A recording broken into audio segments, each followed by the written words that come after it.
ಎಲ್ಲಾ ಕಡೆಗಳಲ್ಲಿ ಮನೆ ಓನರ್ 10 ತಿಂಗಳ ಬಾಡಿಗೆ ಹಣನ ಸೆಕ್ಯೂರಿಟಿ ಡೆಪಾಸಿಟ್ ಆಗಿ ಕೊಡಬೇಕಂತ ಡಿಮ್ಯಾಂಡ್ ಮಾಡ್ತಾರೆ. ಆದ್ರೆ ಲೀಗಲ್ ಆಗಿ 2 ರಿಂದ 3 ತಿಂಗಳ ಬಾಡಿಗೆ ಹಣನ ಸೆಕ್ಯೂರಿಟಿ ಡೆಪಾಸಿಟ್ ಆಗಿ ಕೊಟ್ಟರೆ ಸಾಕು.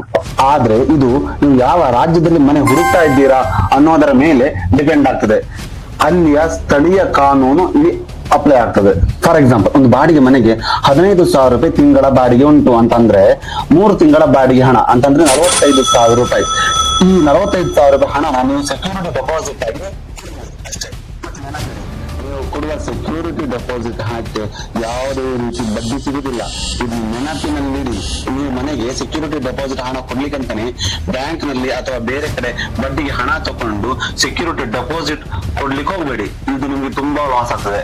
ಅದರ ಬದಲಿಗೆ ಓನರ್ ಹತ್ರನೇ ಮಾತಾಡಿ, ನಮ್ಮ ಹತ್ರ ಈಗ ಇಷ್ಟು ಹಣ ಇಲ್ಲ, ನಮ್ಮ ಹತ್ರ ನಾವೀಗ ಅರ್ಧ ಹಣ ಕೊಡ್ತೇವೆ, ಇನ್ನ ಉಳಿದ ಅರ್ಧ ಹಣ 1 ರಿಂದ 2 ತಿಂಗಳ ಒಳಗೆ ನಾವು ನಿಮಗೆ ಕೊಡ್ತೇವೆ ಅಂತ ಹೇಳಿ. ಇನ್ನೊಂದು ಮುಖ್ಯ ವಿಷಯ ಅಂತ ಅಂದ್ರೆ, ನೀವು ಕೊಡುವ ಸೆಕ್ಯೂರಿಟಿ ಡೆಪಾಸಿಟ್ ಆಗ್ಲಿ ಅಥವಾ ಬಾಡಿಗೆ ಹಣ ಆಗ್ಲಿ ಯಾವುದೇ ಕಾರಣಕ್ಕೂ ನೀವು ಕ್ಯಾಶ್ ಅಲ್ಲಿ ಕೊಡ್ಲಿಕ್ಕೆ ಹೋಗಬೇಡಿ.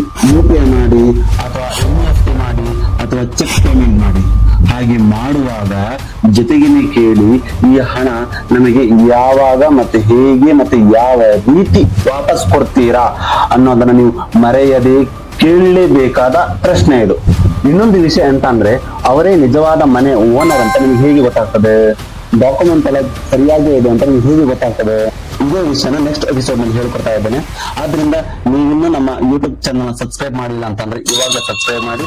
ಕಮೆಂಟ್ ಬಾಕ್ಸ್ ನಲ್ಲಿ ನಮ್ಮ ಟೆಲಿಗ್ರಾಮ್ ಲಿಂಕ್ ಇದೆ, ಅಲ್ಲಿ ಕೂಡ ಹೋಗಿ ಫಾಲೋ ಮಾಡಿ. ಇದರಿಂದ ಯಾವುದೇ ನೋಟಿಫಿಕೇಶನ್ಗಳು ಯಾವುದೇ ಅಪ್ಡೇಟ್ಗಳು ಮಿಸ್ ಆಗುದಿಲ್ಲ.